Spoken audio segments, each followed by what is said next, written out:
In the top right-hand corner, you may recognize him as, well, about 10 years ago, he put out a couple of songs. Don't know if it's actually the same guy, but the Red Zerg down 0-1 in this best of 3. We've got mConntem. His opponent in the bottom left-hand corner, just one game away from qualifying for the DSCL Qualifier 8 semifinals. The Green Zerg showing off his scary Muta skills. We got ATSlender. So, predictions this map. Daybreak is... I like Daybreak, and the reason being is because a lot of things are very, very viable. Nothing's overpowered, nothing about the map features really scream, you must do that. I'd say the only thing that isn't really that feasible is any kind of rush play. And the reason I say that is just because of how long the ground rush distance is. Yeah, it is very, very big. So both these players most likely going to be going onto that 2-base very quick. But because of that, the rush that's not so common, it can often be a great mind game to go for that, especially when you're one game up here for Slender and you've got a little bit of wiggle room. Now, there's different types of rushes you can go for. One thing that Slender might be very good going for would be taking the hatchery early, getting up the gas and speed, but rather than producing any drones, just flooding with speedlings. It's something that ShaGGy wouldn't expect necessarily, and I think you're quite right, it could catch him off guard. We'll see, and he does drop the spawning pool here on 15. You may remember that Slender in the last game went for the 15 hatch. His opponent also going to drop the spawning pool on 15. We'll see which one of them goes for the expansion first, or perhaps we could see an early gas and go into some aggression. But 15 gas, something like 15 pool, not the most aggressive build, not the most common either. I expect to see multiple hatcheries. Yeah, hatcheries should be chucked down ASAP for both of these players, and we can see the drones going down for each. And that just means that actually they are both very, very similar. There's only a couple of seconds between them. And ultimately, I'm not that concerned. I think that they're both going to play a longer macro game yet again. Maybe go for some earlier aggression with the Ling Bling as we saw in Game 1.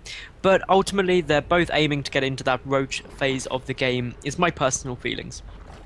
And that, of course, is what most Zerg players aim to do on this map, and a lot of the aggression in this game and a lot of the points of contention going to be centered around trying to deny the third base, as is so often seen in ZVZs, but especially on this map, with the third just being a little bit further away and maybe a little bit harder secure than maybe something like Antigua Shipyard or, you know, some of the other maps that you might be playing on. But a gas going to be coming up here rather quickly for Mr. Slender.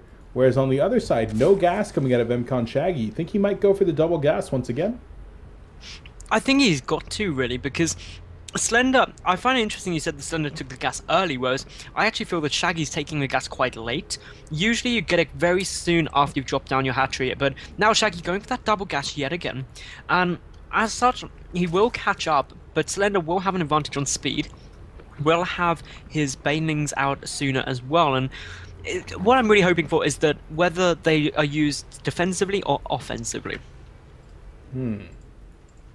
Defensively or offensively, of course, that's going to really come down to if one of these players senses blood in the water. As ShaGGy's able to get 2 Zerglings in completely unobstructed into his opponent's base, getting the full scout off just like last game.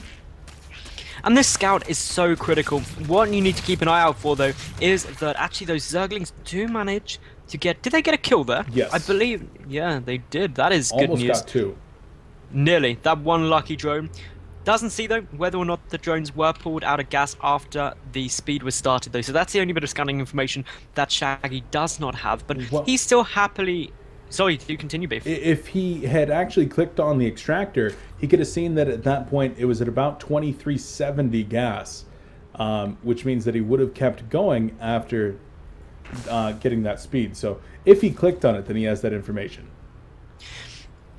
Indeed, he could have done them. What I'm really surprised by with ShaGGy is he's doing this trick again where he gets the double gas, but then just pulls drones out of one of them. And I would love to have the time to theory craft whether taking 2 gas later and catching up actually means if you're ahead or behind in the drone count. I think it would mean that you are slightly behind just due to having 1 drone as an extractor, but I wouldn't like to put my money on it. Yeah, it's something that Shaggy clearly feels comfortable with right here, as he's got it down to a pretty exact science. Ended up mining 4 additional gas this game in that second extractor as opposed to the first game, and a big swarm of Zerglings now going to be produced by Slender. Indeed, 24 are on the way. The Baning Nest is down. This is potentially going to be another big push, and if I cast your memory back to game 1, we actually saw Slender do exactly the same thing, and Shaggy managed to kill a lot of Slender's Zerglings because Slender was off multitasking elsewhere. Yeah, so we'll see in this game if that happens again. Now back at home for Shaggy, he hasn't started morphing any Banelings yet, and is he actually aware that this is coming? I thought that one Zergling actually saw all these Zerglings. I don't think it did. All the Zerglings were moved over the top. They were moved out of the path and where the Overlords would be. It's a hidden push, and Shaggy is just droning. 8 drones are now in production. This is going to be so bad. Some Zerglings are running out, but they are not going to spot it. Zerglings now streaming in, and that is going to give it away. But defending the Banelings, and with this, I think Shaggy is going to be in such a terrible spot. Is there going to be a big Baneling connection? All the Zerglings are coming down there. Oh, GG. Wow.